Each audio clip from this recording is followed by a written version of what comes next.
Baik murid-murid, minggu lepas kita telah pun belajar tentang struktur kawalan. Okey, struktur kawalan. Kita dah belajar ada dua jenis, pilihan dan ulangan.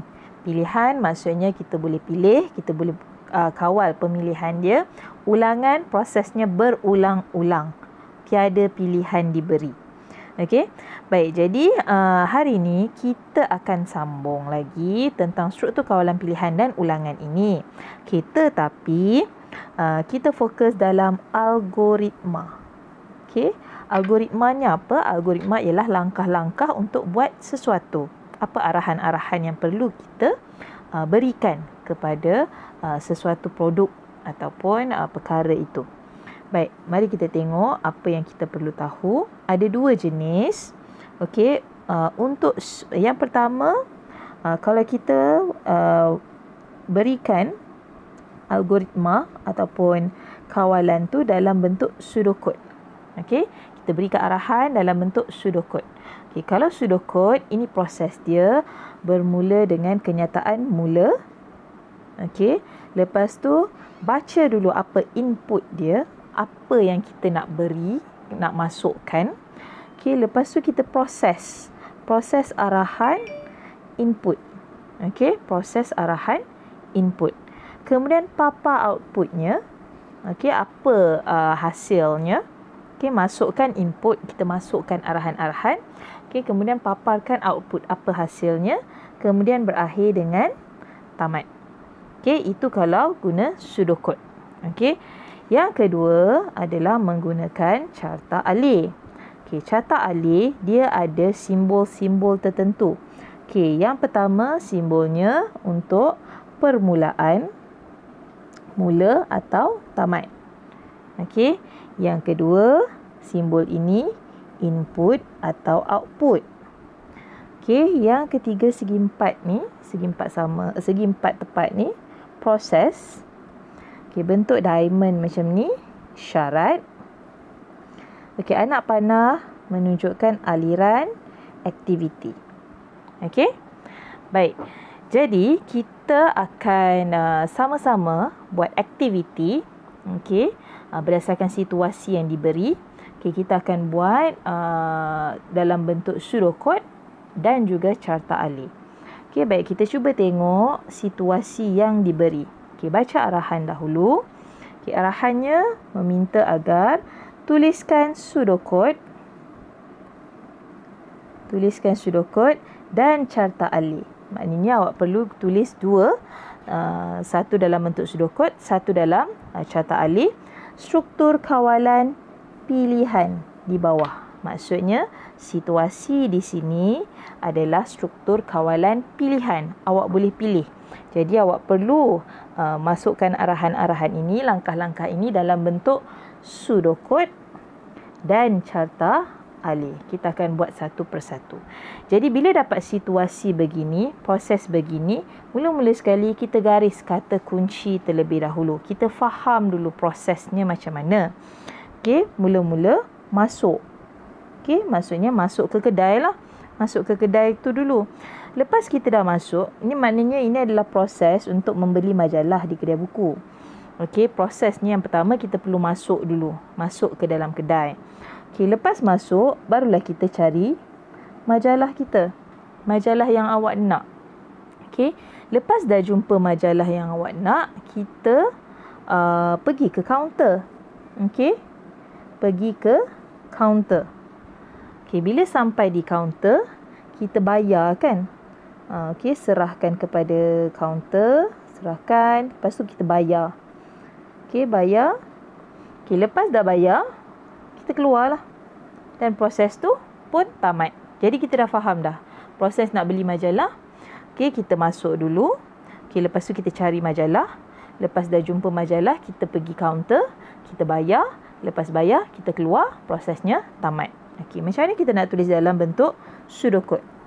Okey, perhatikan. Okey, cikgu dah siapkan di sini. Okey, mula-mula sekali. Okey, kita kena tulis perkataan mula. Okey, apa-apa sahaja mesti mula dengan perkataan mula. Jadi tulis perkataan mula dalam huruf besar. Okey, lepas mula tadi kita dah tahu dah nak beli majalah, kita mesti masuk kedai dulu kan. Okey, jadi masuk ke dalam kedai. Proses yang pertama, masuk ke dalam kedai. Okey, lepas kita masuk, kita pilih majalah kan. Okey, jadi cari majalah yang awak kendaki. Cari majalah yang dikendaki. Kena ingat pseudocode kita buat arahan dia dalam bentuk yang ringkas kerana ini adalah bahasa komputer. Pseudocode ialah bahasa komputer. Okey, lepas awak cari majalah yang dikendaki, okey, jika majalah telah diperoleh, awak dah jumpa majalah. Jika majalah telah diperoleh, apa awak buat? Okey, pergi ke kaunter pembayaran. Okey, pergi ke kaunter pembayaran. Okey, selepas pergi ke kaunter pembayaran, okey, terus buat, bila sampai di kaunter pembayaran, terus buat pembayaran. Okey, buat pembayaran. Okey, tamat jika keluar dari kedai buku. Tamat jika keluar dari kedai buku. Okey, kemudian prosesnya tamat. Okey.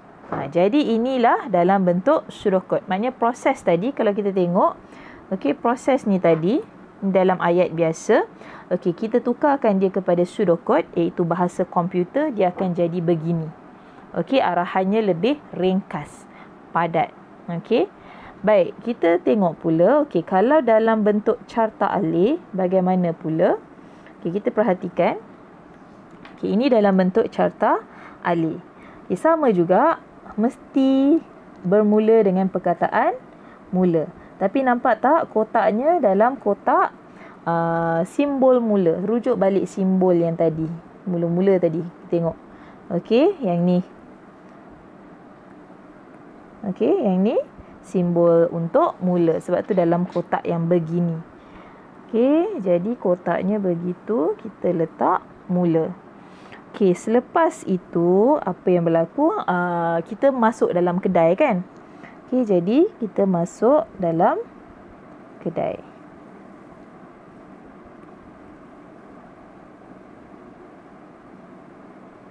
Masuk ke kedai. Okey, anak panah tu menunjukkan dia punya aliran proses dia lah, aliran aktiviti dia. Okey, mula, lepas tu masuk ke kedai lah. Okey, permulaannya masuk ke kedai. Dia buat dalam bentuk segi empat tepat macam tu. Kenapa? Okey, tengok rujuk balik simbol. Segi empat tepat tu adalah proses. Fungsi dia arahan untuk memproses input. Okey, itu arahan dia. Kalau bentuk arahan kita buat dalam segi empat tepat. Okey, kemudian kita tengok lagi apa yang berlaku. Okey, selepas masuk kedai kita cari majalah kan? Okey. Masih lagi dalam bentuk segi empat tepat. Cari majalah di rak majalah. Okey. Kemudian apa berlaku kita? Okey. Jadi ni dalam bentuk diamond. Kenapa dia buat dalam bentuk diamond? Okey, kita tengok Sekarang ni kalau arahan tadi dalam segi empat tepat. Okey, bentuk diamond ni merujuk kepada, okey, kita rujuk balik dekat sini. Okey, bentuk diamond. Kalau awak tengok dekat sini dia syarat. Okey, syarat tentang proses tu lah untuk pergi ke proses seterusnya. Okey, syarat dalam bentuk diamond. Okey, jadi kita tengok. Sebab tu dia letak dalam bentuk diamond. Okey, dia tanya, jumpa majalah. Okey, kalau jumpa majalah, okey, dia tanya kalau ya, bayar di kaunter. Okey, lepas bayar baru teruskan. Okey, kalau dia tanya jumpa majalah, tak jumpa. Tak jumpa, tak payah bayar apa-apa, terus ke proses terusnya. Kalau jumpa majalah, awak jawab ya. Jumpa majalah? Ya. Terus pergi bayar di kaunter. Jumpa majalah? Tak jumpa. Okay, tak jumpa, terus ke proses lain. Tak payah pergi kaunter. Okay, baik. Selepas itu, selepas bayar ataupun awak tak jumpa majalah, okay, ini pilihan struktur kawalan pilihan. Okay, awak keluar daripada kedai. Keluar dari kedai buku. Okey. Jadi kalau jumpa majalah tadi, okey, ya jawapan awak terus bayar di kaunter, lepas tu baru keluar. Okey, kalau syaratnya jumpa majalah? Tidak. Okey, kalau tidak terus keluar dari kedai buku, tak perlu bayar. Okey, tak perlu pergi kaunter bayaran. Okey, selepas itu barulah proses ini tamat. Okey? Okey, nampak Okey, jadi yang segi 4 tepat tu ialah prosesnya. Okey, bentuk diamond itu adalah syarat. Okey, yang mula dan tamat dalam segi 4 yang ada bulat sikit kat hujung dia. Okey? Baik, jadi cikgu harap awak jelas bagaimana cara untuk menulis arahan-arahan algoritma ini dalam bentuk pseudocode. Pseudocode bahasa komputer. Pseudocode yang ni bahasa komputer, ringkas, padat. Okay, ataupun dalam bentuk carta Ali begini. Okey? Cikgu harap awak jelas dan faham.